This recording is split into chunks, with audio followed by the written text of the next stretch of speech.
Poids et masse d'un corps. Sur la Terre, quel est le poids d'une girafe ayant une masse de 1200 kg? Représentez sur le dessin suivant l'action du poids sur la girafe. On gonfle la girafe avec de l'hélium. On considère que la masse de l'hélium est négligeable. Calculez le poids de la girafe. Alors commençons par calculer le poids d'une girafe qui a une masse de 1200 kg. Alors petit rappel de cours sur ce que c'est que le poids. Eh bien, le poids P d'un objet est proportionnel à sa masse m selon la relation P est égal à m fois g. Alors, P va être exprimé ici en newton, qu'on notera grand N, m en kilogrammes, et g en newton par kilogramme, n par kilogramme. Sur Terre, on a g est égal à 9,8 newton par kilogramme environ. Alors, reprenons tout ça. Qu'est-ce qu'on connaît, nous, sur notre girafe? Eh bien, on sait qu'elle est sur la Terre. Donc, on va avoir G qui est égal à 9,8 newton par kilogramme. On sait également qu'elle a une masse de 1200 kg. Donc, on va pouvoir déterminer son poids. Donc, si on note P, le poids de la girafe, on peut dire que P est égal à M fois G, d'après la formule qu'on a ici. P est égal à M fois G.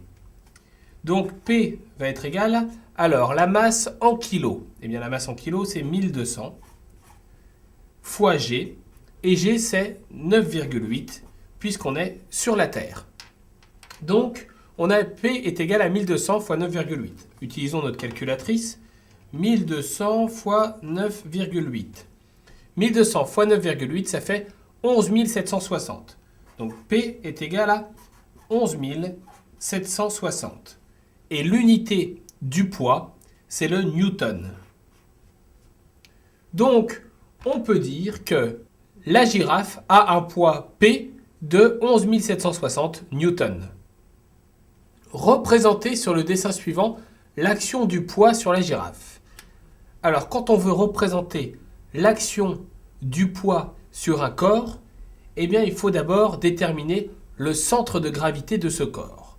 Eh bien, donc, on va ici noter le centre de gravité de la girafe. Hop, il est ici.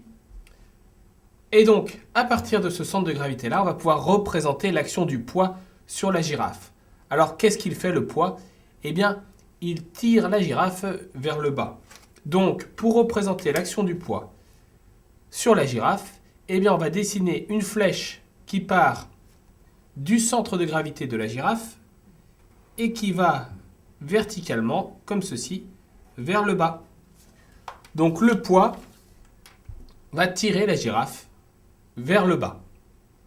On gonfle la girafe avec de l'hélium. Quoi? Expérience à ne pas reproduire chez vous. Expérience à ne surtout pas reproduire chez vous. Oui, effectivement, comment ça on gonfle la girafe avec de l'hélium? Oh là là! Ah oui, d'accord, il lui injecte de l'hélium dans la bouche. Et la girafe s'envole. Alors, on considère que la masse de l'hélium est négligeable. Calculez le poids de la girafe. Alors, la girafe s'envole et on considère que la masse de l'hélium est négligeable. Attendez, là, je m'y perds un peu. La girafe s'envole et on nous demande le poids. Alors, est-ce que le poids a changé si la girafe s'envole? Reprenons depuis le début. Le poids, on a dit que c'est égal à m fois g. La masse de la girafe, elle est toujours la même, puisqu'on a dit que la masse de l'hélium qu'elle a ingéré est négligeable. Donc on a toujours une masse de 1200 kg. Et g, en fait, n'a pas changé, puisqu'on est toujours au voisinage de la Terre. Donc g aura toujours pour valeur 9,8 newton par kilo. Donc il n'y a aucune raison que le poids soit modifié. Le poids de la girafe va donc rester le même. On peut donc dire que si on néglige la masse de l'hélium, le poids de la girafe reste le même. P est égal à 11 760 newtons.